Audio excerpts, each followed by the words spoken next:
Okay, I want to welcome everybody to today's Charity University class, which is contributed to the Charity University Network by the American Association of Grant Professionals. And you can learn more about the American Association of Grant Professionals at grantprofessionals.org. And I highly commend the organization to anybody in the grant field if you're not already familiar. I'm going to guess most, if not all of you, are familiar because I know a lot of you are already members.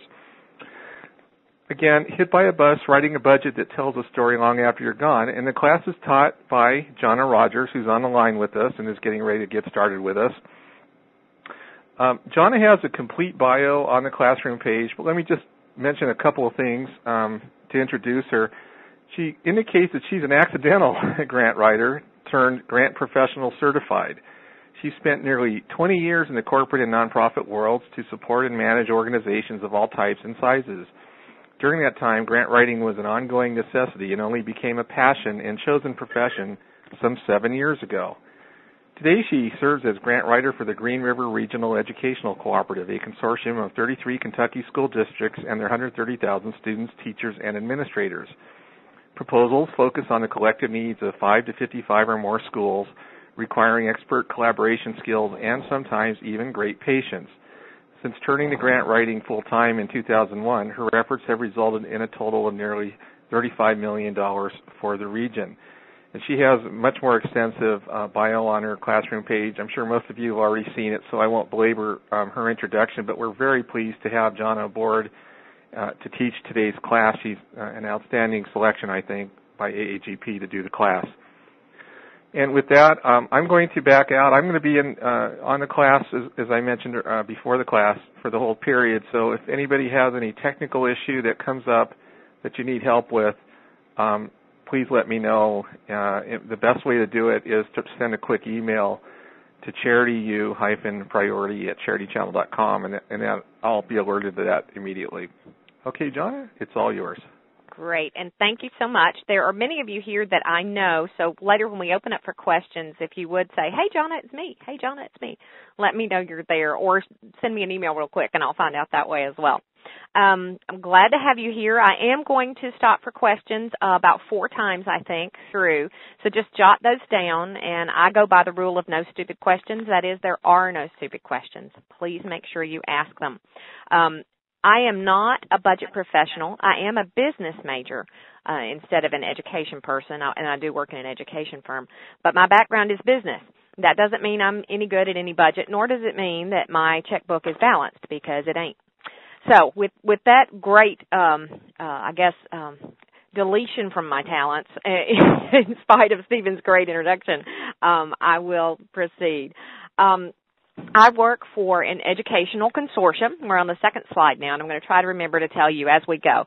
The headers on my slide I'll be repeating, so I think you can kind of follow along, but I will occasionally say slide 4 or slide 8 or something along that line. I do work for the Green River Regional Educational Cooperative. It's the biggest little group nobody in Kentucky ever heard of. We are an educational service agency, meaning that we serve 33 school districts in the central part of the state, as you can see on that map. It's about a 10,000 square mile area that includes 240 pre-K-12 schools, about 115,000 students, and I will say that our smallest school district is about 200 kids, and our largest has about 12,000 kids. So we have a very wide range, some more affluent areas and some really high poverty areas. Because we're Kentucky, we are generally homogenous. That is, we're a pretty white state. However, in 2 of our more suburban areas, we do have high levels of color, and in one of our areas, we have 28 languages spoken. In the Bowling Green area, in Warren County area, we have a very successful refugee center, and we have been relocating to our area a number of cultures that have been in war-torn areas. So we're very proud of that. It causes challenges, but we're very proud of that. So you'll understand a little bit, and this would be the boring part of the presentation, and I will tap dance for you later to make up for it. But as we have proceeded and grown in this area, it has not been without great leadership. So I do want to give you a little background on our organization and where we've come from in the last 10 years. And also, that will help describe for you my passion about the budget issue. We are a 501c3, and we are not funded with state dollars. Our funding here at the cooperative comes from the service fees our districts pay to us for the great things we do. Some of those services include providing professional development for teachers. It includes a bid service that is nationwide now that we can get them anything from toilet paper to class rings at a lower price. It includes providing some consultants, not as many as we'd like in certain areas, and then data disaggregation, technology support. We have a great technology director who goes out into schools and does training with teachers on how to integrate that technology into their classrooms. So those are some of the things that we provide. Grant writing is one component of that. And as we move to the next slide, you'll see that my job description is set up by my board of directors. It's a 3-prong job description. And that board, which is made up of the 33 superintendents of our Board of Education, they decided early on that my job was big bucks for the most kids, period. That is the main focus. When I have time, I am supposed to assist districts in finding their own grants as well. But really, number 2 has been replaced in importance by number 3, which is assisting individual districts and schools as they create proposals. We've been fairly successful in the last 7 years or so in building the capacity of our schools, not only in understanding the importance of writing grants for specific needs, but in helping them to become good grant writers themselves. This week I've been on the road in various parts of our district doing trainings with teachers in a general sense. We did Grant Writing 101, but usually we will do trainings around a specific state opportunity. For example, I've done 21st century training. Now our deadline is December 3rd, and right now on my desk I have 3 proposals I am supposed to review by tomorrow, and I'm going to get another 3 on Tuesday that need to go out by the next weekend so that folks can either take my suggestions or toss them in the trash can as they see fit. They're perfectly able to make that choice on their own. But I do give them, I think, decent professional advice on how to make their proposals cleaner and better. And often I start at the budget. As you'll see from my presentation, I believe strongly in the budget being able to tell its own story. The rest of my job description, as we move on to the next slide, is to research, to make those budget adjustments, compliance. In fact, in our projects, I'm listed as a compliance officer. And I'm in general the federal liaison. We write mostly state and federal education grants here. And by the way, in case you're tuning out because I keep saying the word education, this applies to everybody. So hang with me through that. But if the feds call, if my boss isn't here, I usually get that call. Mostly because I know how to say yes, ma'am, and no, ma'am, which is the key thing when the feds call. I'm also a community contact for nonprofits and various groups, as well as schools who call and are seeking advice on a proposal. I do a good bit of work with our nonprofit community as my time allows. And we, because we're housed on a university campus, I am the general contact for grants with the university. That would mean, for example, the university received an NSF planning grant, and it's my role to help them work with our schools and find the appropriate schools to partner with. That's always fun. I'm also a secretary to the board, which is, and don't tell anybody, is no fun at all, but it's part of my job right now. And then there's always item number 26 in the old job description, which is everything else as assigned by my boss. And we all have one of those, don't we? Today, my goal is to discuss a project-driven budget process. I am a really strong believer in how the need drives your proposal. Well, if that is the case, then the proposal itself should be sufficient to drive the budget, not the other way around. And I do believe in that. We're going to look at a couple of tools to help you do that, to help you really get descriptive in your budgets. And I think that will help you win some extra money. I also want to help reduce your fear about doing the budget, because just like learning to write grants, learning to do a budget is just a skill. It is not something that the good Lord blesses you with. It is not blue eyes or blonde hair. It is simply a skill. And if you do it and you work at it, you will get better at it. You may never like it. I won't promise you that, but you will get better at it. So again, a little bit about my shop. We're going to start 10 years ago and go through the tale of the Green River Co-op. In 1998, my boss, Liz Story, joined the cooperative, and at that time, we had 6 employees. That's an important number to remember. The offices were in one suite at Western Kentucky University, and everyone had their own space. That's important, too. In 1999, when all that big 21st century money was out there, the board asked my boss, who was still young enough to jump when they called. In fact, she still does, but she really was then. She decided she would write it for them, and she did not win. But in 2000, she did win. And therefore, in 2001, she boldly told them, I cannot be your grant writer and your executive director, so you need to choose. Which would you like me to be? At that point, they said, what would it look like if we hired our own grant writer? And that's when I joined the cooperative in 2001 in the spring. By the summer, we had written 2 grants, 2 federal proposals, and I was so dumb, I had no idea what I was doing. Didn't know education from a hole in the ground. But we won one of them. I faked it out enough, and, who knew? So we won one of those, and that was how we got started. I was employee number 7, and the person we hired for that grant was employee number 8. Through various and sundry things over the years, we have added, and mostly all through grants, we have added a number of employees. We now have 35 employees. So we've gone from 6 to 35 since 1998. Obviously, that's caused a number of problems that we'll review. Budgeting is one of the key issues. In 2002, we wrote several things. Same thing in 2003. 2003 was actually a big year. I think we topped $5 million that year. 2004, however, was the year that we take a moment of silence, because all good grant writers know that you don't win them all.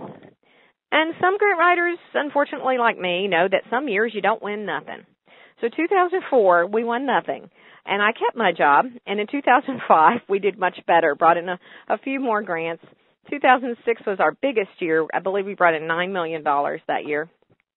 And in 2007 and 2008, a few more. We're at a total of $35 million currently in funded state, federal, and foundation projects. So that's not bad for a nonprofit. We're pretty pleased with that. But that has caused some challenges. Our budget has gone from $300,000 a year, and this is a typo. I saw our new budget yesterday. It says $5 million plus here, but it's actually $7 million this year.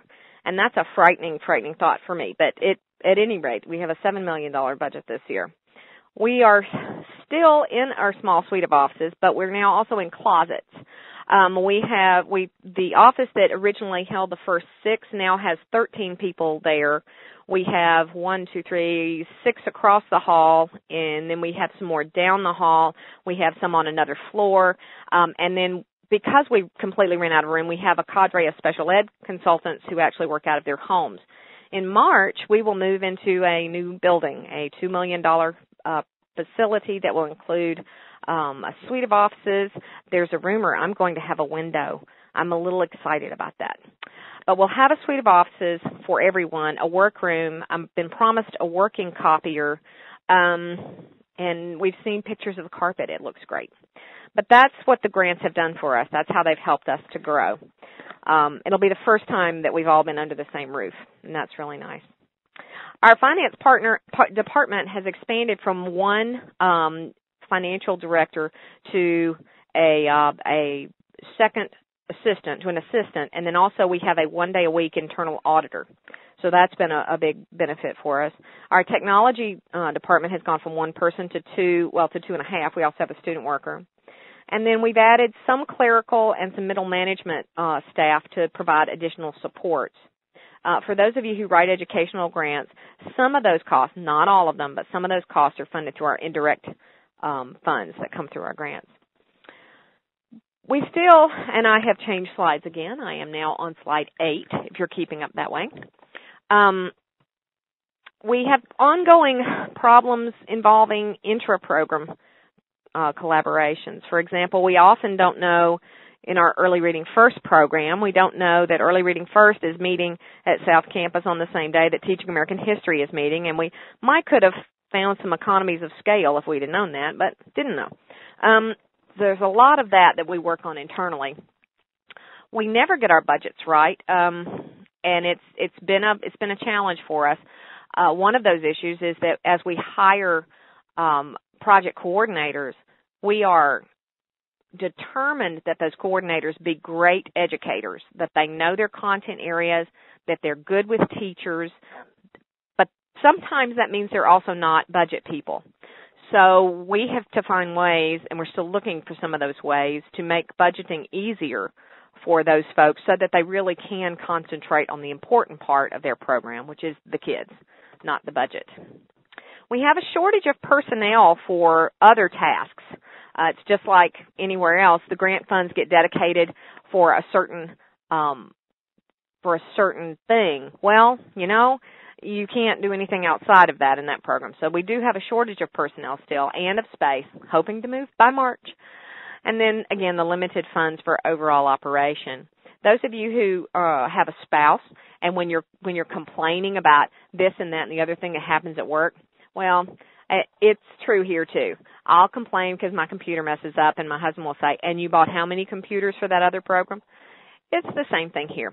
I am fortunate, though, new computer going well, and I'm pretty happy with my digs at the moment, but excited to move to the new space.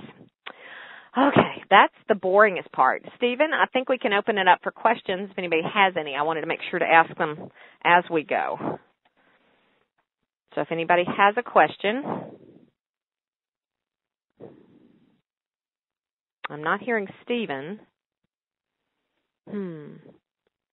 Nor do I hear questions. So I'm going to continue forward.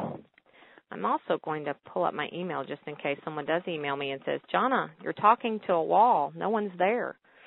Nope, that looks clear. Okay. So to continue on, here we go. The proposal design process is collaborative, if not brief. And by collaborative, if not brief, I mean that we used to sit down for long periods of time. But as we've gotten to get a little better at this, it only takes a few minutes here and there to really get our budget design going. One of the reasons is the checklist that was included in your packet. This checklist, if you'll notice, has salary, related fringe, travel, consultants, and other. And it's just a dummy sheet that I use sometimes to make sure I didn't leave a cost out. One of the things that always makes me laugh is what happened to me about 2 years ago. I was excited. I had met Michael Wells, and I was excited to get his new book, Understanding Nonprofit Finances. And so I thought, boy, this is going to solve all my problems. I'm going to make it so easy for everybody now. Well, I got into the book, and it's a great book, but it didn't help me in my biggest problem, which is additional involvement of other folks in my office. For example, I do all the budget design. My boss has some input. We might have some input from a math consultant if it's a math grant, or a reading consultant if it's reading. But my finance director doesn't get involved until after we're funded. And it's just the way we do it here. And I've had to embrace that and go with it. So I've tried to make myself good at budgets so that I get them as close to correct as possible. The checklist helps me because I know we're always going to have certain expenses, no matter what. So I can go through that and make sure that I've covered all those bases. Let's see. When we get the process going, I draft a budget. And by draft, I usually do 2 drafts. One might be what I call a one-sheeter. It might just say salary, $50,000, fringe, $20,000, travel. And I may just dummy that up, in part because we have to meet with principals and superintendents, and we need to make sure before that meeting, very early in the process, that we have enough money, to meet everybody's needs. When you're working with multiple school districts and there are multiple zeros in your budget amounts, it becomes a challenge to make sure each child in each district gets the right amount. So we are always careful to draft that budget internally before we talk about it externally. The second draft of the budget is more detailed, and that gets an edit from everybody. I generally end up rewriting the budget, I would say 4 to 5 times as a major rewrite. As you know, as you design your program, the components change. So that's the biggest challenge I have in my time, is making sure I get all the rewrites done. Once we get funded, various mechanisms come in, and more often than not, I actually rewrite the budget again. Why? Because sometimes we have to interpret that budget so that internal staff can understand it in terms of the Kentucky state codes, as well as just plain old English. Sometimes a detailed budget for a budget narrative is not as friendly as just saying rental expense and giving those amounts. And I want to give you some disclaimers. We seriously never get this right. Just the other day I got an email that said I was really off on my fringe amounts. I've still got to follow up and find out why, because I get those fringe amounts directly from the finance director, and I calculate them to the penny. So I got to really see where I messed up on that one. And the other thing is, as the program changes, we make those adjustments. My theory on budgeting is that no federal or state person ever wanted you to spend money badly. As long as you're meeting your objectives, then you're on the right path. Major changes, obviously, we get in touch with the state and federal folks and we make those adjustments. But, I don't want to spend $10,000 on a strategy we've just learned will not work. So we're careful to keep an eye on that. We are still learning, and in fact, one of the reasons we added the internal auditor was to help us to have more concise protocols, if you will. I haven't seen that. We've had Amanda for, I think, 2 years now. I have not seen that impact my work just yet. We're still figuring it out, how that's going to really help get this process smoother. However, it's nice to have someone else that I can ask questions. And every time we implement a grant budget, it hurts. Every time. Trying to make sure everybody's on the same page and spending from the right version, and we all know what we're doing. It hurts every single time. Haven't gotten through that. However, with $35 million under our belt, there is no going back. My boss released a bit of information the other day that more than 80% of our budget is now from grants in one form or another. Now, all of you who have a business background know that that is not a good business model, which I remind her of every so often. We will be looking at that in this next year, but for right now, that's our reality. So we have to get the grant budgets as correct as possible because they are such a significant portion of our ongoing operation. So why the title? Why Hit by a Bus? And my response to that is that it's the truth. If I am hit by a bus tomorrow, the budget will tell everybody what to do. I mean, it's a clear guide on how and where to spend the money and when. My board directive, that job description, is very clear. I'm supposed to birth these babies and give them up. Originally, when I came on board, it was the idea of the board that I would write a grant, help implement it for 6 weeks, and then I would get the heck out of Dodge. I do my best to do that. I will say I dip my toe back into the waters every so often as needed. I'm happy to do so. Whenever a project manager calls and needs this, that, or the other, I'm right there. Usually comes during state report or federal report time. I'm a popular person here at the co-op. But generally speaking, I birth them and I get out of the way. But why would you care so much about the budget? And I am on slide 13 right now, if everybody's following along. Why would you care so much about the budget? After all, we are grant writers. We are the professionals with words. We are the best Scrabble players ever. Why would you care? Well, there are lots of reasons, but the most important one is that it is the most important part of the proposal.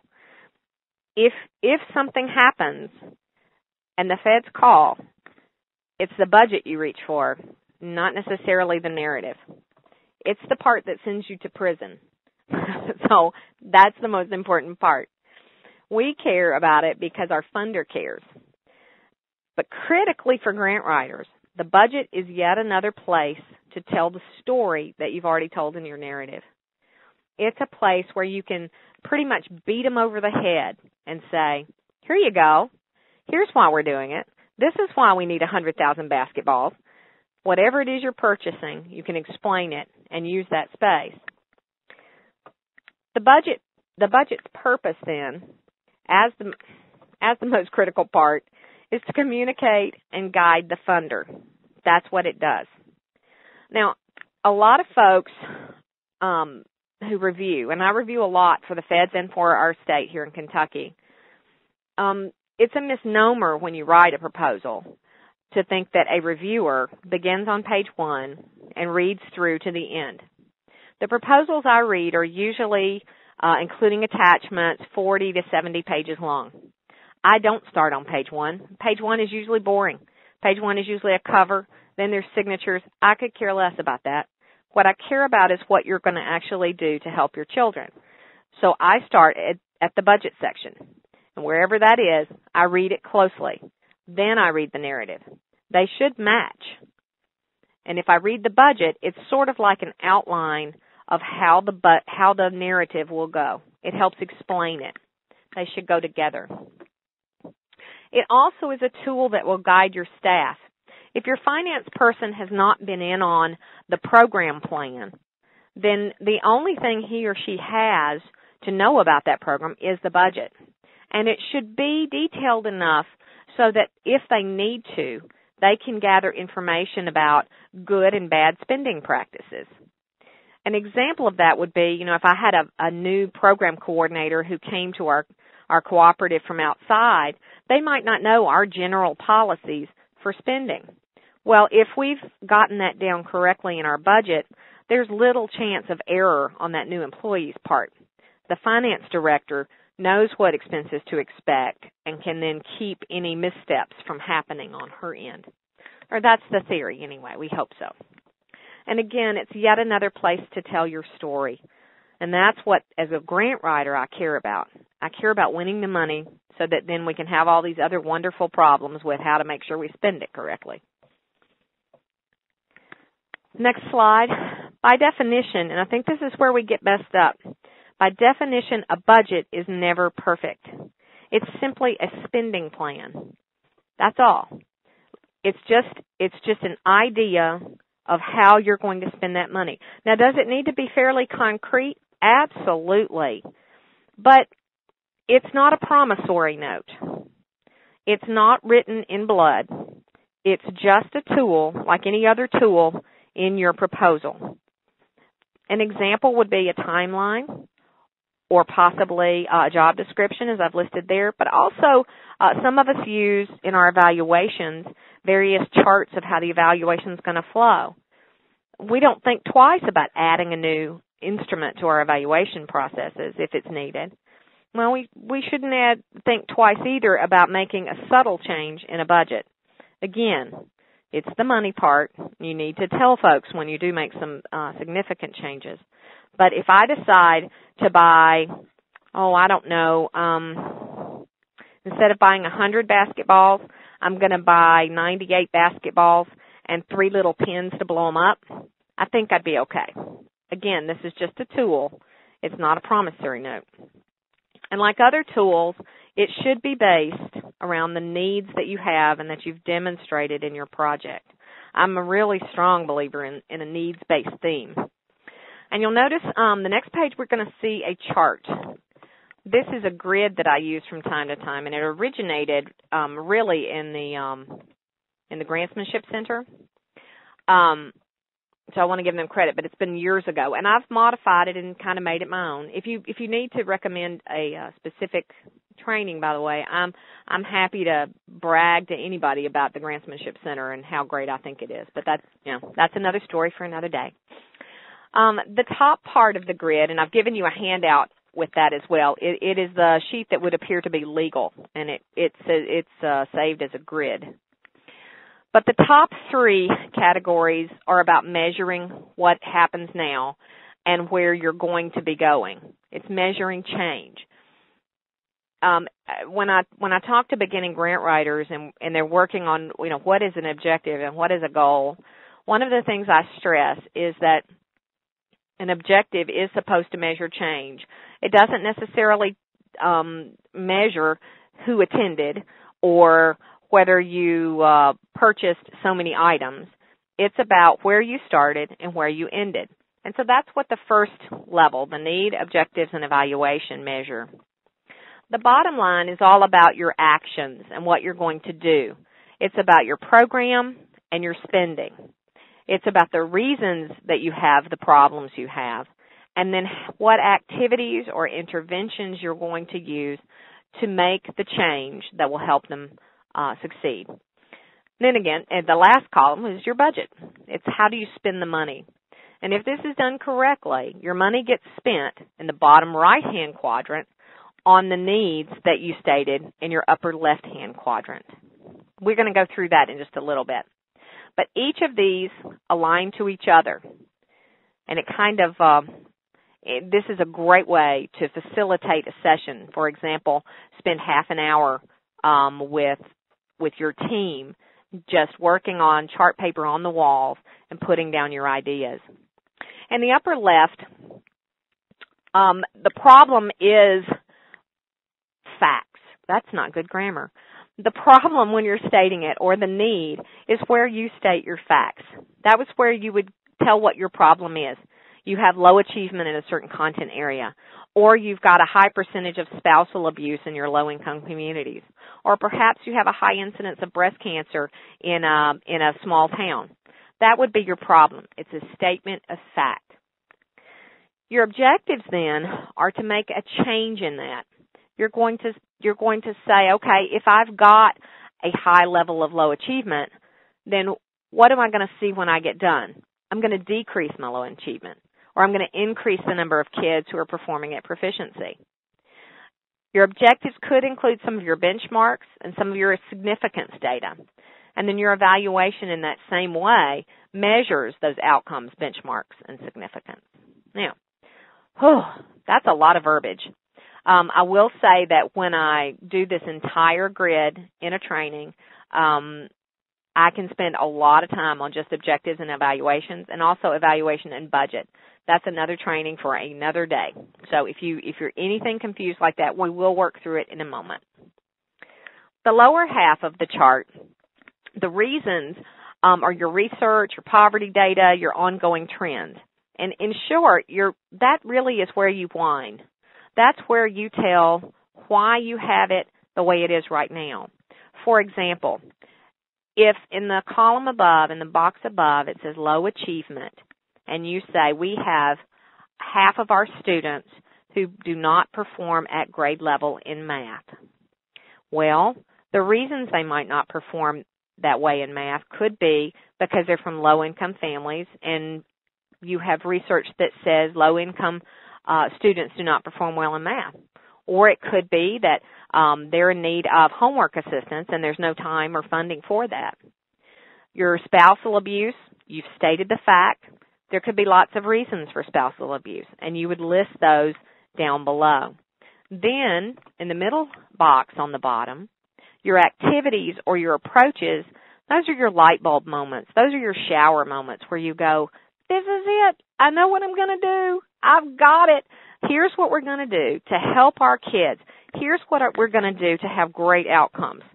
These are the parts that everybody wants to be involved with because they want to have those activities.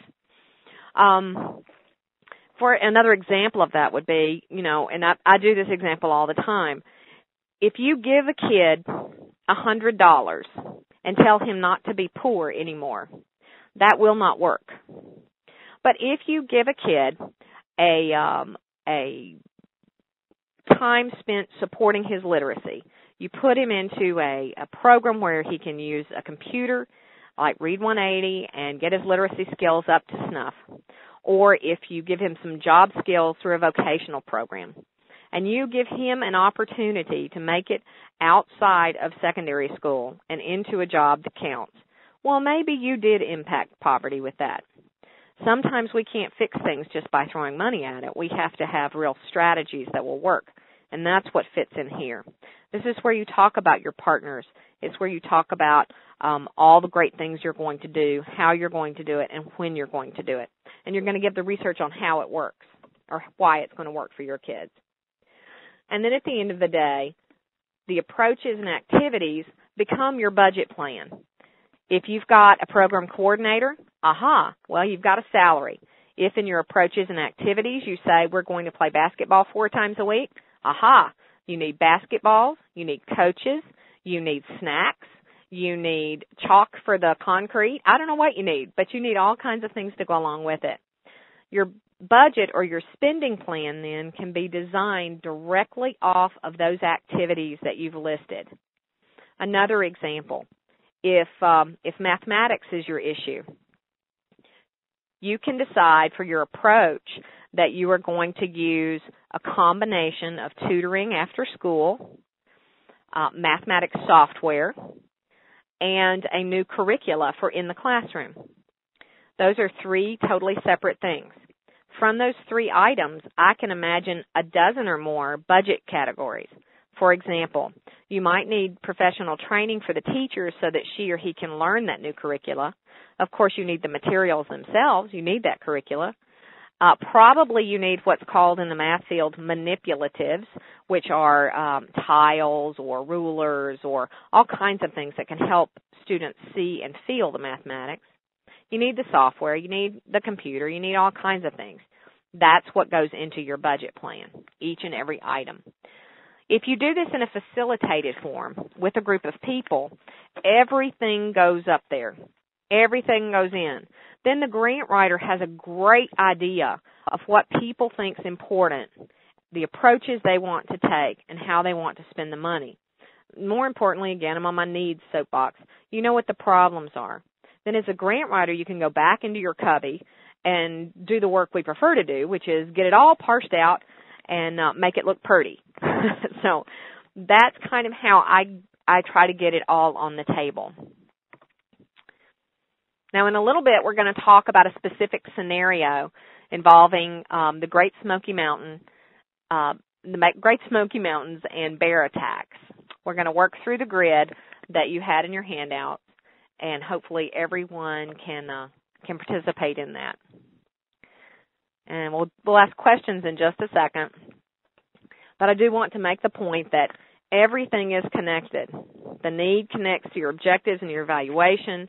And the need also connects to the reasons, the causes of your issues, the activities, and the budget.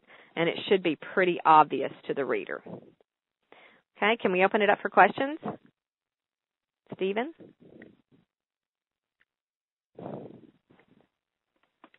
I hope someone's there. I'm going to pause just a minute more to see if anybody wants to open it up for questions. Okay, I'll keep going. Seems awfully quiet out there. Ah, yes. Sorry, I had to apologize. I heard you ask for questions. Just one moment, I look away. Go ahead. No problem. I was going, man, this ain't gonna last 90 minutes. But go You rolled with it pretty well, I have to admit, though. Okay, everyone. It sounds like we have some questions, so fire away. Great. What are the questions? I have a question. Can you hear me? Yes, I can. Couldn't tell if I was muted or not. When you're it's a process question. Mm-hmm. When you're working through the guts of the narrative with the problem, objectives, are you leading that discussion, or the program project coordinator is that person leading it, and you're kind of giving cues about what budget items might be part of that? The answer to that would be yes. And if you missed the question, it's involving the process. Who's leading the development of the objectives? Who's leading which budget items you're going to purchase? And I guess in our shop, it's a combination. I am generally at the table, and sometimes I lead that discussion. Sometimes it's someone else.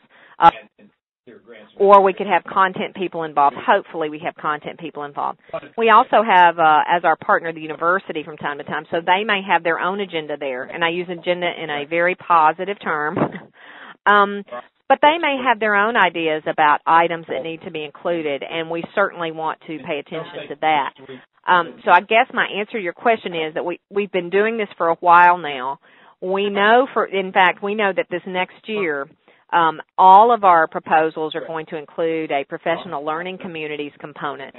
That is that we're going to make sure that we fund time and materials such as books, other learning materials for teachers to work together in learning communities, because it's a great research-based strategy.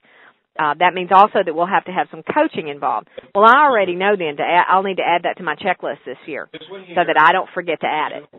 So that's kind of how that goes. I know the general component. Then as the grant writer, I kind of flesh that out and get it to where it is not just ideas, but that it's comprehensive and specific all at the same time, and it's in the format that the reader wants to see. That is actually my favorite part of the process, is sitting and listening to my colleagues and my boss, asking the important questions, redirecting that conversation. For when somebody says they want to buy blue bicycle helmets, and that's clearly not what the program's for, bringing that back around and saying, no, this is what we need to be focusing on. This is what we say is our problem, and then this is how we said we were going to fix it.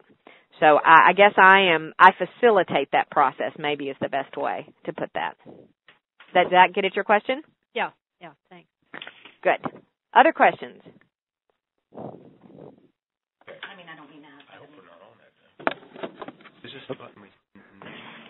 Anybody else have a question before we mute everyone and Johna resumes?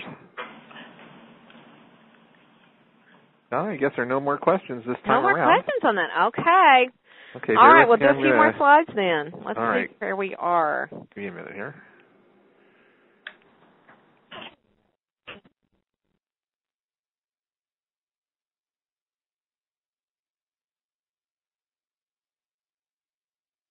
If you're following along with your slides, it's slide number 22. It starts with, but then what?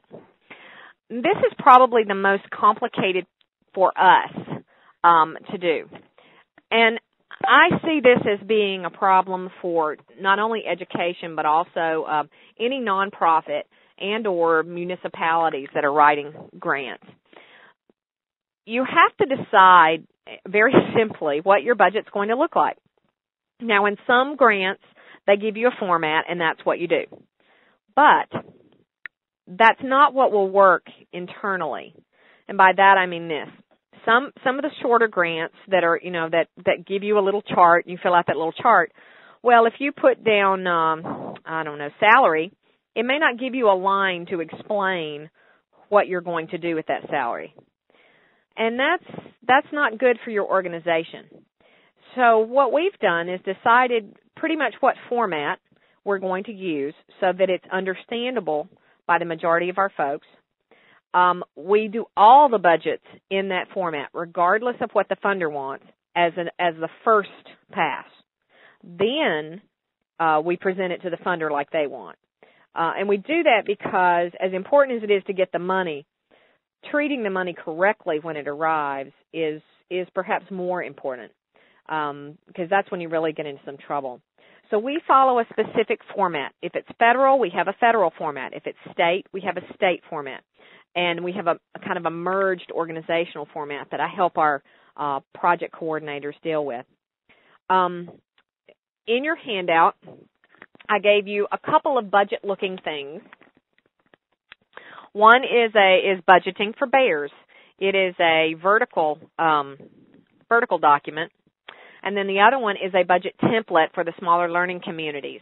These are a couple of tools that we use to capture internally what we're going to use, what we're going to spend. I will also say that for those of you who have ever written federal education grants, you'll see that budgeting for bears is pretty much along the federal lines. We go ahead and try to do the work once. In the second column from the left there, you'll see numbers, 0110, for example, and 0111 and 0130. These are the state munis codes, and munis stands for something, but I'm not smart enough to know, that when we're working with our state, we must follow those codes. Because we are a cooperative and we are licensed in the state as one, the state requires that for our auditing purposes, we follow their munis codes. So when I write the grant, I go ahead and assign the codes so that when it goes back to our finance director, all she's got to do is load it in, and it's all set to go. It causes much less work if I do it on the front end than if I try to do it on the back end and remember what it is I said I'd do. We're going to talk more about this, the budgeting for bears, in a little bit. Let me switch over to the budget template for the Smaller Learning Communities grant. This is, and it looks different times. This happens to be a 5-year program that we wrote for last year. And basically, each of our organizations was allowed to determine how much they, or not how much, excuse me. We told them how much, but they were allowed to determine where they wanted to spend their money. It is difficult. This is probably my least favorite model, but it is, and which is why I use it. It is complicated and it is tedious. But at the end of the day, my cooperative is a political organization. We exist because 33 superintendents of education for 40 years have wanted us to exist. They do that because we keep them fairly happy. If we were to dictate how each of their schools spent the grant money, we would not be making them happy. We have to give them some freedom of choice.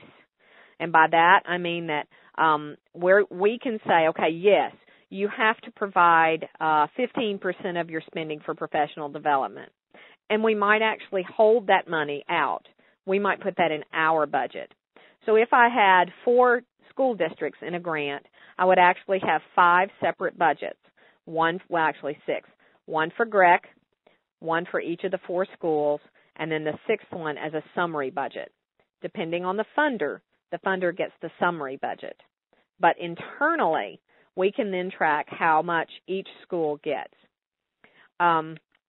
One of the things that we also do is try to make it as fair as possible. On the second page of this handout, at the bottom, you'll notice a reminder I sent to them. Your 5 years total should not total more than $875,000. They were free to spend as much as they needed in each year, as long as it didn't add up to more than $875,000. I hope that makes sense. This is a very difficult process, and I must say that what happens when I deal with our schools, and I'm dealing with people who may never have done a budget. I may be working with a principal who has, but more likely I'm working with a curriculum person or a school counselor who is working with a committee there at the local level, and they come back to me with a budget that's just not right. For example, they'll put in a salary amount, and I can just look at the fringe and I know it's not right. I have to go back to them usually 2 or 3 times till they get their budget correct. Then I can incorporate it with the rest of the budgets. It is a tedious process, but it works, and importantly for me, it helps cover my backside. When you work with partners, sometimes they don't remember what they said. This process allows me to have proof is such a tough word. A reminder, let's say, of what School A told me they wanted to do. It also helps me in writing the narrative, because if somebody just writes down read 180 as a supply, or if they put 100 basketballs, I'm going to go back to them and say, why do you need 100 basketballs? And that can tell me exactly what they're going to do with those 100 basketballs. So it gives me a level of detail I might not have. Okay, so you add all the specifics to your format. You might ask, how did we come up with this? Well, again, if you look at the budgeting for bears, it does follow the federal formats. And in our early days, we were writing mostly federal proposals.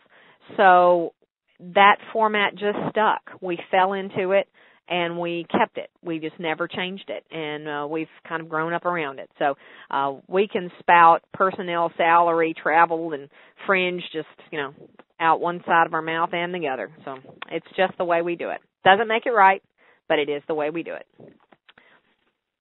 You need to be specific in your budget. You need to say what you will pay for, obviously. And I like to be as precise as possible. Does that mean that I need to know that I'm going to buy 150 pencils? No, it doesn't. But if I'm going to buy pencils and I'm going to buy pencils for 200 students, it might be a good idea to say what I'm going to use those pencils for. The devil is indeed in the details. And remember, if your reviewer is a budget person like I am, if they like to see that budget plan, it may be the first thing they see in your proposal. Let me give you an example, and I see this a lot when I'm reviewing. You'll get a line that says, and I am on slide number 24. It's a little, I don't know if it's a chart. There are no lines, but it says at the top, example 1. And you might get a line that says rental expense, and they just say rental expense, $450. Well, let me tell you, I don't know if they're renting a car or a house or a copier or anything else. I haven't a clue what they're renting. Then there's a food line for $1,250. I can eat a lot of dang food for $1,250. I need to have more information. It's not enough just to say food, $1,250, and printing, $850. Or consulting, $97.50. Boy, that's some consultant for $97.50. Another category we see a lot in education is substitutes. And you'll have substitute teachers, $7,243.25. Well, it's obvious they've done some math and they figured out they need these substitutes. But how many substitutes could that be? In Kentucky, they're about $75 to $100 a day. And if you had a big training and all your teachers got called out, it could easily add up. But it needs to be explained, or else it carries no weight. And then that last one, travel for $2,500. $2,500 could take me to Hawaii. You need to explain what that is. Example number 2 is a little stronger and gives some more detail. Not that this is great writing, but I think you'll get the point. On our rental fees there, that is for our spring kickoff. We will rent a conference room for 150 lead teachers. Now, same amount, same rental expense, but I've explained it. And I've not only explained it, but I've used language that I use in the narrative. I could have just said, we will rent a conference room for 150 teachers. But by saying we will do it for the spring kickoff, number 1, I've reminded them, oh, there's a spring kickoff.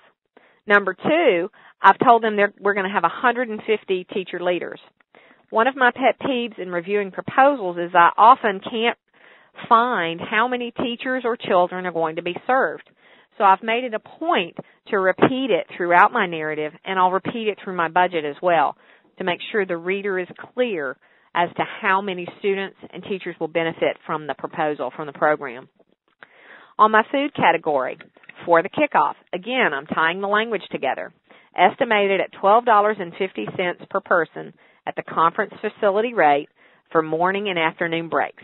And then I do the math. 150 people, $12.50 per person. That's, that doesn't seem like $12.50, but I guess it is. Anyway, so I do that math. Again, it lets them see some detail. It's another thing that your parents always told you. Careful in the little things, careful in the big things. If you're this careful about $1,200 in food costs, then you're going to be that careful when you implement this program. It's something that a funder would like to see. On the next slide, printing. I describe what the materials are for. Materials for the year-long professional development project. Okay, stop there as we do a read-along here. It's a year-long professional development project. In case they read the budget first, they know that it's a year-long professional development project. It's going to target teachers. Continuing, the project will be created for distribution at the kickoff. Based on previous projects, we estimate this at $50 per teacher. Again, 150 teachers times 50 teachers for year 1. Now, I'm often asked, I don't know how much it's going to cost for so-and-so. That's okay. We use, as we did in this example, historic averages. One of the reasons we do that is that sometimes we truly just don't know. And second, it helps the reader know that we do have some history and some experience, that we are basing it on our past experience. Because we are this odd educational consortium thing, sometimes people get confused as to who we are and what we do. So throughout our narrative, we will talk about other projects that we've coordinated similar to this one. and try to make ourselves look as strong and good at what we do as we can. This, again, ties back to that. And then my favorite, our consultant, we will contract with Britney Spears at a rate of $3,250 per day for 3 days to develop and deliver the PD model. So therefore, the consultant fee of $97.50 becomes not only outrageous, but it's okay. You can see where it comes from. It's not, as I say sometimes, it's not you paying Aunt Sue $9,750 to play piano after school. You have a real purpose for it, and it's going to tie back into your program. And then on our travel, based on other projects of this size, we anticipate consultant travel at a rate of $2,500 for year one to include airfare, $400 times 3 flights, rental car, $250 times 3 visits, hotel for 6 days, $175 times 6, and food, 6 days times $35 per day. If I am given the opportunity to have both a budget narrative and a Excel sheet type budget, and I take that opportunity at every time I can, I would also talk about my policies, my travel policies for spending. At the top of this category, if I have multiple spending items, I would talk about how $35 per day is our limit on food, and how only consultants are allowed to rent cars in our organization. We don't have any other rental car expense, but only for consultants. And that everyone flies coach because, they should. No first class airfare. All right, Stephen, if you're here, I think we can open it up for questions again. I'll wait. Opening it up for questions. Haven't heard any noise yet. Let's see if he opens it up. There he is. Okay. And everyone is able to ask a question. Great. Can we open it up for questions then? Anybody got any? Yeah. Oh, hi. My name is Steve.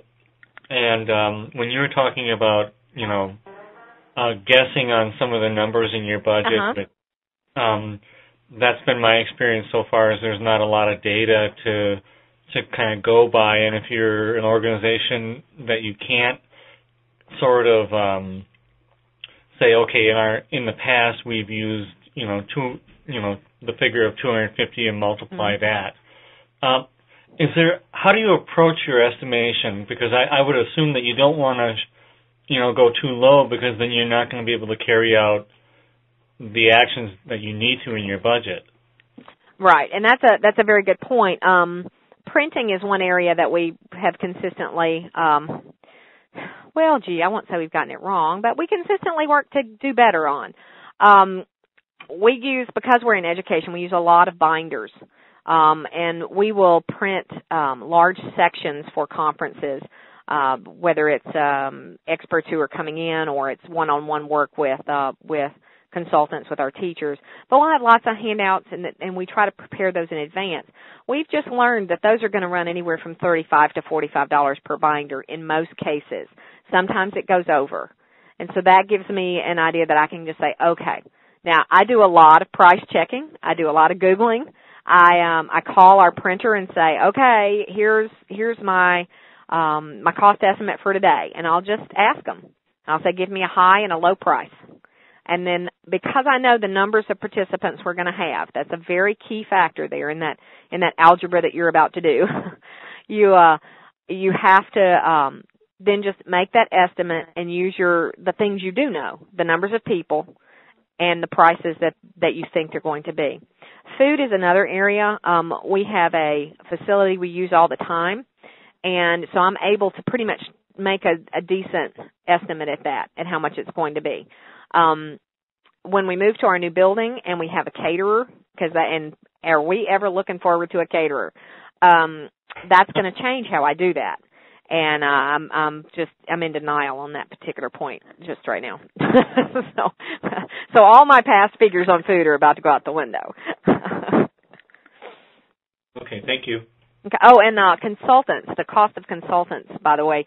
If we're bringing in consultants, again, we use historic rates, but we also know that some people are just unreal expensive, and we will. I don't like to use the word pad, but we do sometimes pad that just to make sure that we have enough enough funds to cover that cost. Would you say, would you say a safe?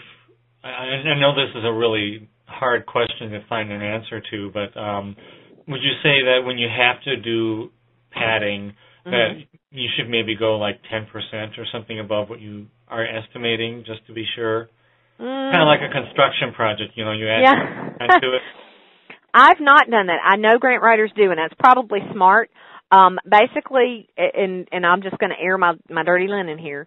Basically, what we do is once I put the numbers in the budget, and my boss and I are going over it, my boss will go, I'm not sure we have enough in consultant. And I'll go, you want to add $1,200? And she'll go, okay. And we add that. And that way it looks more appropriate because it depends on if we're bringing in 3 consultants in a year or 1. We have one consultant we've been using this year that's like $1,500 a day, but he's an exception. We've used a couple that have been $7,000 a day, and that's where you go, gosh, I'm in the wrong business. But they can be very expensive, and so it kind of depends on the project. And my boss has a real good grasp of the cost of these folks and can help me adjust that. Okay, thank you. No problem. Other questions? I have one question. My name's Anne-Marie Williams. I'm from YMCA of Greater Dayton. When you're, looking at putting your budget together, do you have a percentage model? Do you look at certain percentages that you like to keep the different categories of costs, like personnel at a certain percentage and travel and, supplies? Do you just have a basic kind of percentage that you try to keep certain categories within? Not a percentage, but we have a skeleton. We know what it will cost us to do a job. We know that it's a part of our protocol that we will not operate a grant program without having a project coordinator. Now, my boss is generally the director, the head honcho, but frankly, she's stretched every which way right now, so we have to really be careful with that. The project coordinator, it's their baby. They're going to do all the work. They're the worker bee for us. They're going to handle all the budget issues. They're going to handle all of the teacher issues, everything that goes on. They're going to schedule the trainings. They're going to schedule the travel. They're going to do whatever they've got to do to make that project go. It's the project coordinator's job. Now, and I'm going to some of our project coordinators are full-time. In education terms, they're 240 days. And some of them are part-time. For example, we have some retired teachers, a couple of retired teachers who work with us, and they work, about half a year, 135 days a year, something like that. And that works out well. Big projects need more, and lesser projects need less. So when we go to figure out what we need, we base it on what we need, not on, we can't have more travel than this, or we can't have more supplies than this. We're going to have the salary we need to have a quality person in place to operate the program, period. If we need local school-based people, part-time or full-time, we budget that in too. In our early days of doing this, we made the mistake of doing a couple of things without that person in place. And I know you're going to find this shocking, but the work doesn't get done if it's nobody's job to do. It just doesn't happen. So we made that protocol about 2003, and my boss says it is my job to never let her apply for a program if we don't have a paid body in place. So that's one of my directives. Other things we do, however, one of the things we do percentages on is technology. We are very cautious about purchasing technology simply because we're using federal and state funds, and they don't like it. They really don't. So even if technology is permitted, we will back up and say to our schools, we don't care what the RFP says. You cannot spend more than X amount of dollars on technology. And then we define what technology is for them because they'll bend that. For example, a school will say, well, can we buy 200 TI 81 or whatever they're up to, calculators. Well, no, that's technology. Well, the feds don't call that technology. I said, well, we do. So, no, you can't. So we do percentages there. I'm not sure if I answered all of your question, but another point is that I always have, and this sounds nitpicky, I always have $500 in there for postage. I always have in there a little bit of expense for our online service because it's not paid for anywhere else. But whatever that employee would need for postage and for online, that's included in there, as well as phone line. That's in there. So that's why my checklist comes in handy. I can go through there and make sure I haven't forgotten one of those costs. Okay. Thank you. That way, at the end of the day, I can say, if this grant is only for $100,000, we shouldn't even apply because it's going to cost us $60,000 to run it. One of those things. All right. Thank you. All right. More questions? Hi, from Miami-Dade College. Hi. We have a quick question. It relates to the first question that you answered. When you're doing estimates, do you generally like to include quotes and supporting documentation in the attachments? Do you find that helpful? No. Okay, great. And I was asked this the other day by a young grant writer that I mentor, and she said, I've got all this documentation, and I said, would you want to read that? Unless they request it, I don't put it. And and the reason I don't is I read the Carol White Physical Education Program grant.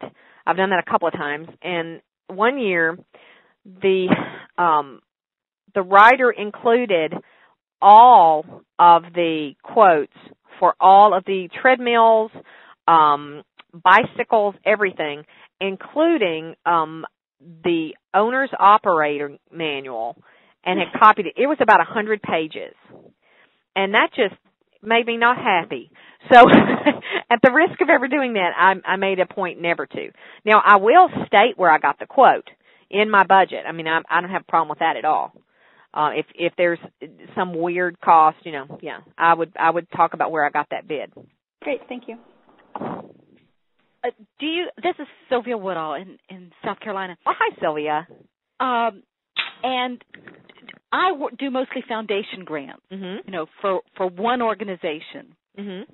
And in trying to decide whether the amount of a grant is worth applying for, it's been do you have any help with helping program people estimate how much it'll cost to do it?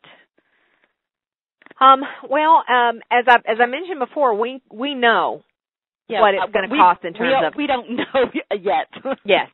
Yeah. I think you have to think through the requirements of what your activities will be.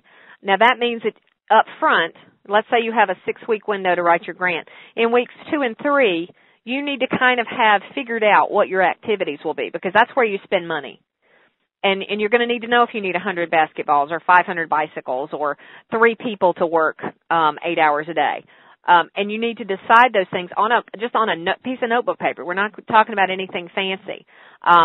My best budget meetings have included sitting in a room with folks, and by the time they've talked 5 minutes, I've been able to say, guys, forget it. It would cost us way too much money to do this program, to do it the way we would want to do it, the way the research tells us we should do it. So you just have to jot that out and see what those bare bones costs would be, and then see if it's worth your while. And I think that also should include your in-house, in-kind costs. If it costs you so much of someone's time for this program to exist, whether it's your finance person or your consultants or your, and by the way, when I say consultant in education, it has a different meaning than it might in the real world. I'm talking about folks who specialize in math or literacy or science or special ed. But you can brainstorm that out and get to a point where you kind of know some of the costs you'd be likely to have, and that might continue on. The other thing is to look back at your other proposals and find ones that are similar so that you can say, okay, it really, if you looked at all the man hours we put into this program, you would see that we lost money out the wazoo. Or, we came out pretty good. It didn't cost us that much man hours. Hope that helps a little. Other questions? Johna, it's Ann again. I just question, is that assuming that funder, that foundation would be the only source of funding that program's getting? Because there are times when you're applying for a foundation grant, but that's not necessarily only funding that's going to support that program. Correct. You need to look at your whole program budget, which would include your in-house cash or in-kind stuff as well as the program budget. And we go back and forth on that as well. So yes, it would include both of those, the overall cost of the program, not just the income, but the expense. I know we have that debate on and on here. Folks get confused as to the difference between income and expense. And I don't mean that they don't know what money is coming in and going out, but that sometimes the amount coming in is not the amount you have to spend to make it happen. And we have programs like that as well, and we budget the same way. Okay. Thank you. Johna, this is Pat from Fluvanna, Virginia. Uh-huh. I have a formatting question for you. On okay. Budgeting for bears, mm-hmm. if you were to convert this to a multi-year document, mm-hmm. The way I was looking at this is I'd drop the additional years off to the right, adding column. Right, exactly. And then modify the box. Uh-huh. And that's what we do. That's exactly what we do. Mm-hmm. Blah, blah, blah, year 2. Yes. Mm-hmm. Is that the format you would rely on? Yes, it is. I do go landscape, though, when I have multiple years, because it makes it a little easier for the reader. Yeah. And I use a decent-sized font. This is Arial 10. I do it in Excel. And I do tweak this format every now and then. You know, if you'll notice under the personnel, if this was a federal proposal, when I actually submitted it, I would hide the numbers column because the feds don't care. Right. So that column would disappear. But then when we got funded, I would open it back up because I've already done that work. Yeah, no, I like this format. Yeah, it works pretty well for us. Okay, thank you. Okay.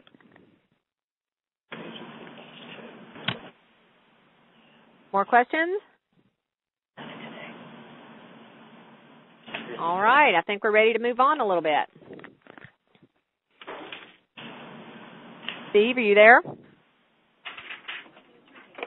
Yeah, go ahead. Just let me hit the button, and here we go. Okay, great.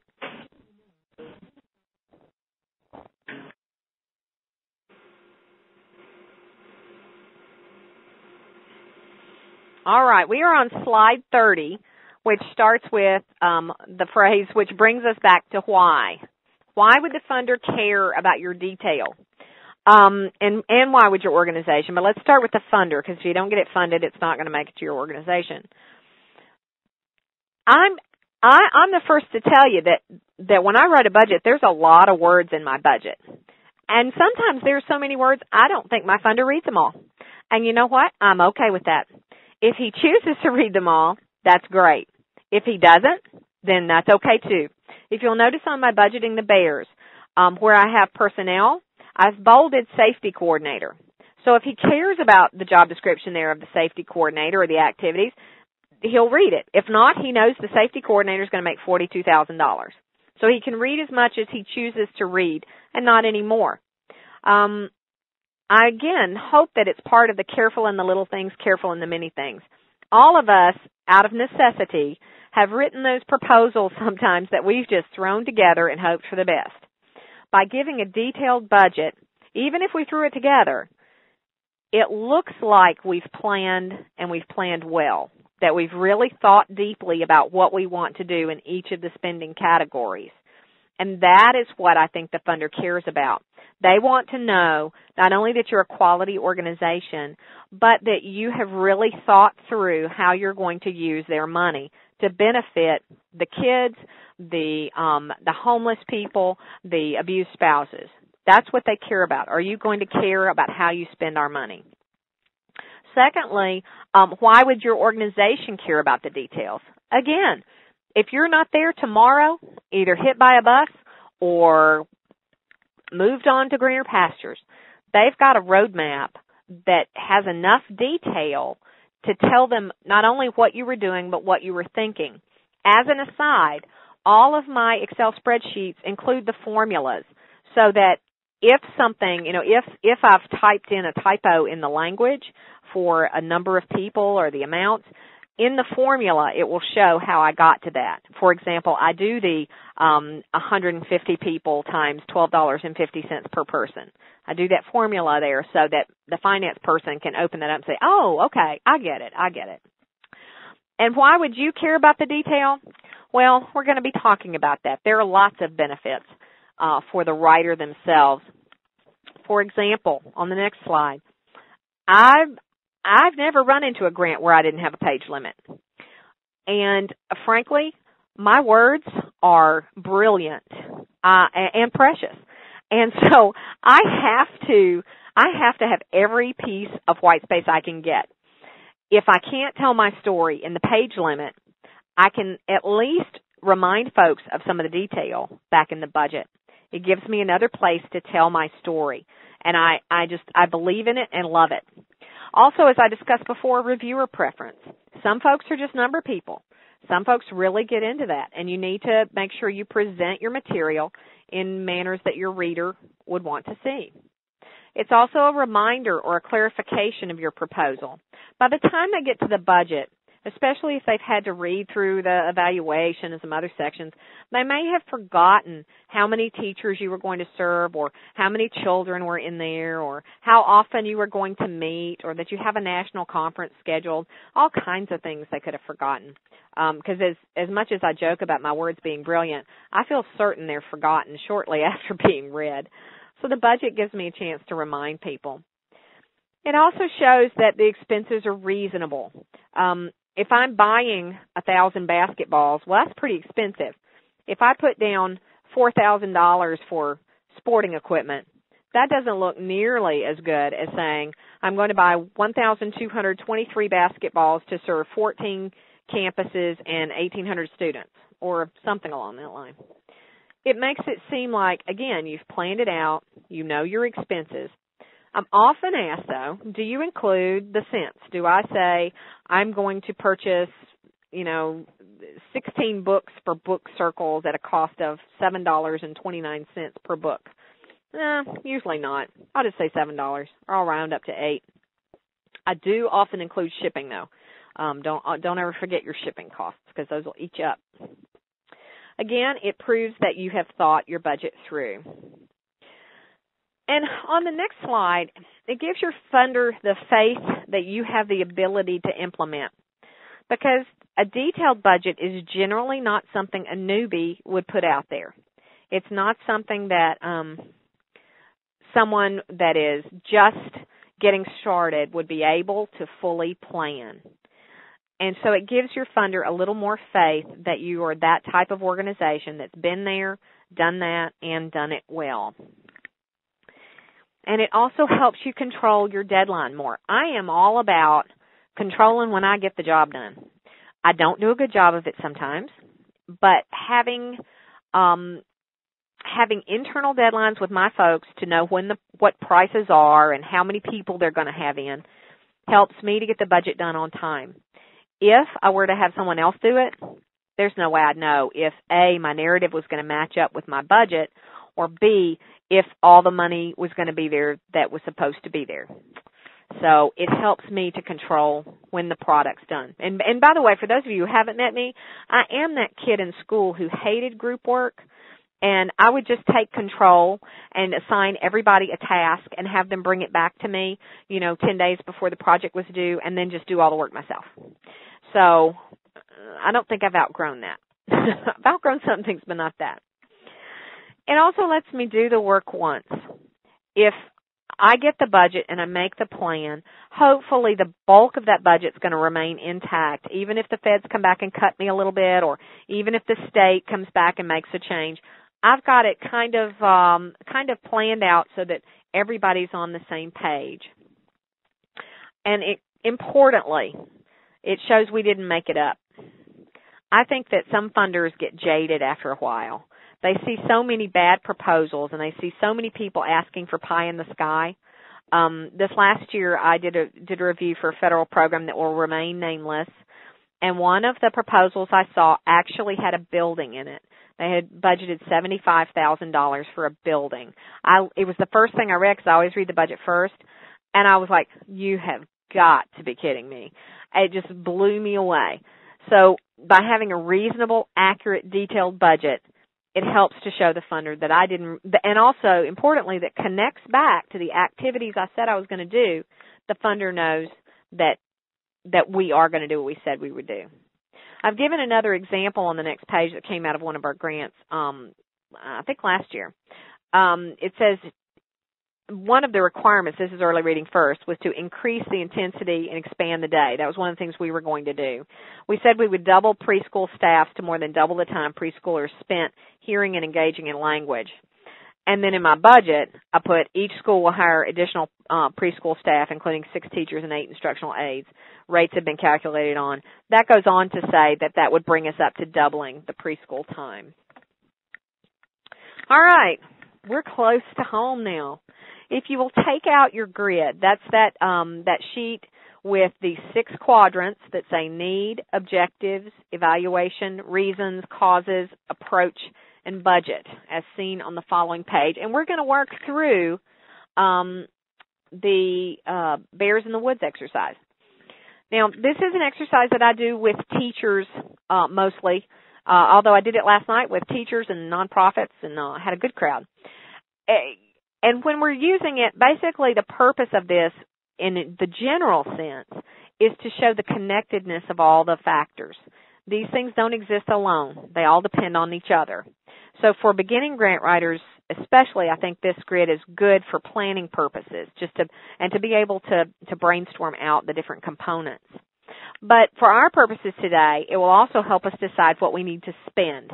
It'll help us determine each of the various salary items or printing or food or whatever we need. So what I'm going to do is I'm going to work through the top part, and then, Stephen, if you're listening, in a minute we're going to do this interactively if we can. We will all together figure out the reasons, the approaches, and the budget part. So first, I've given you our problem, and this is just our statement of fact. Now, in real life, we would have more than this problem. But for Bears, we have one problem. Additionally, you may say, wait a minute, you work in education. Why are you worried about bears? Well, it's quite simple. If I go into a room of educators and I've got math and reading and special ed and science and history, it makes it hard to choose an example. If I did something in reading, well, the math guy tunes me out. If I do an elementary one, well, the high school tunes me out. Bears in the Woods is pretty safe. Everybody knows about it. And none of our bears were ever harmed in the production. So we'll start with the problem of an ongoing increase in the number of bear attacks. We had 25 attacks in 2002 and 100 attacks in 2007. So going by the philosophy that a good objective is about change and demonstrates change, I almost always start my objectives with the word increase or decrease, because that signifies a change. So for these, I'm going to decrease by 50% the number of bear attacks by 2009. And on the second one, kind of as a benchmarking factor, I'm going to decrease by 75% the number of bear sightings by 2009. And I could add another dozen objectives if I wanted to, but those will suffice.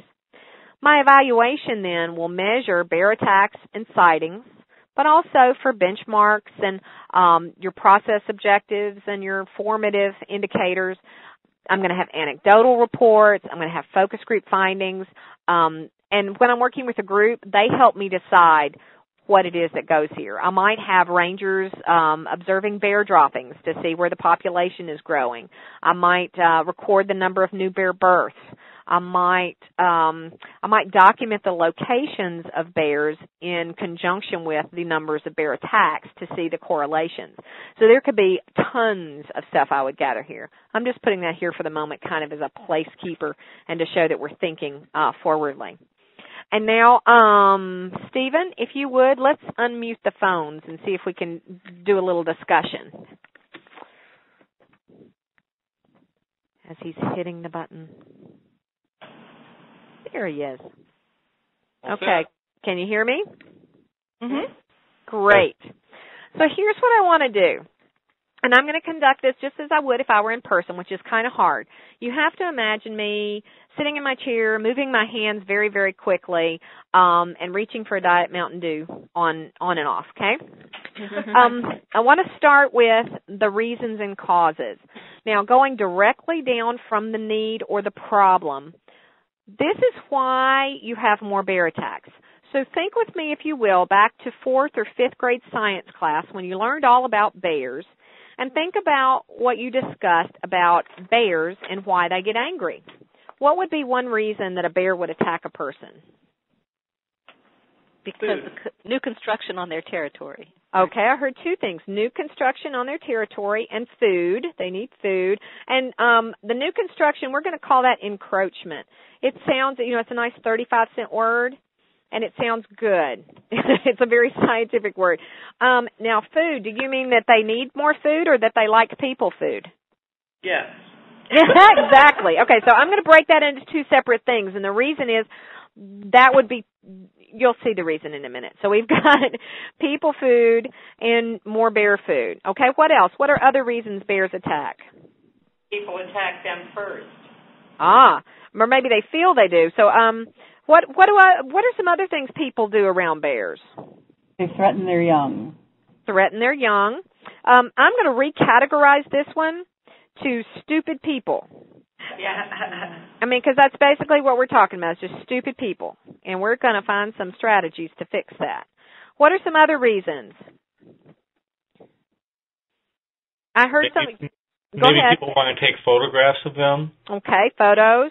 And if someone said, too, and along with that, because I'm chief among sinners there, I'm right there with my camera, if there's a young bear, what happens to mama bear? She goes into attack mode. She get killed? Yeah, those mother instincts come out. So an increased birth rate might be a reason. If we have more birthings going on, that might be a reason. Okay, what else? What might be another reason? I don't know, maybe lack of water causes them to migrate or something? Okay, that could be. If it's been a terribly dry summer, and if for those of you who aren't from my neck of the woods, we are 4 hours from the Great Smoky Mountains National Park, which is mostly in Tennessee and North Carolina, I believe. It has a number of streams that run through it, but when there is a drought, they don't fill. They really don't, and there are no trout to feed the bears. And by the way, bears eat both. They're carnivores and herbivores, so that makes them an omnivore, I guess. I'm gonna. Hi, Johna. This is Corrine from Anchorage, Alaska. Hi. In the middle of bear country. And our problem here, which kind of relates to stupid people, but it's not always stupidity. The bears like the same things that people like. They like our salmon fishing streams, and they like our wild berries. Okay. So it goes back into that kind of encroachment that they're cohabitating, if you will. They both like the same areas. Yeah, and they're attracted to the same things that people are attracted to. Mm. Well, and see, we have a political problem here, because why would people go to a national park like the Great Smoky Mountains? To see the bears. To see the bears. So right there, we can't relocate the bears. That would just not be... We just can't do that. I mean, even though that'd be an obvious solution, have to do some other things. I also want to put on our list mating season, and I have a reason for that. So we'll come back to it. All right. So this is Steve Neal. I'm very, very sorry to jump in, but we have 1 minute left on the class. Oh no. Okay. Well, hang on. I'm going to finish. Okay. So on our approaches and our activities, we're going to go straight across, and I'm going to go from encroachment. An approach or an activity would be new signage, new hours of operation, additional ranger patrols. On more food, for people food, we need a new litter program. And for bear food, we need an agricultural partnership with our university to grow more indigenous food in that area. Okay, so then if I went across to my budget, which is why we're here, if I've decided I need barriers and signage to keep people out of certain areas, I'm going to buy signs. I'm going to have a marketing campaign. That's where the stupid people part comes in. A marketing campaign, barriers, ranger overtime. I'm going to buy a pickup truck to help the rangers get around. But everything that I put in that activities and approach, that becomes my budget. You see how that works? You have your causes. You think of strategies to fix it. And then for each strategy, you may have 4 to 5 budget lines. How's that? Stephen, I got 20 seconds left?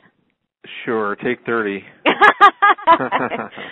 The reason I wanted to keep mating season in is to always remind you that there are some things we cannot do anything for. Okay? We cannot fix poverty. We cannot give a kid $100 and say, okay, now sit down and take this test and make an A. There are just some things you can't do. So when we're doing our approaches and our activities, if it's not truly possible, take it off the list. Okay? If you can't fix poverty, if you can't fix lack of water would be another one. That's a tough one. You can bring in a lot of food, but bringing in water is going to be tough. So if you can't actually fix that component, you're going to have to mitigate for it as best you can, but be careful how much of an activity you design around it. Okay? Any other questions?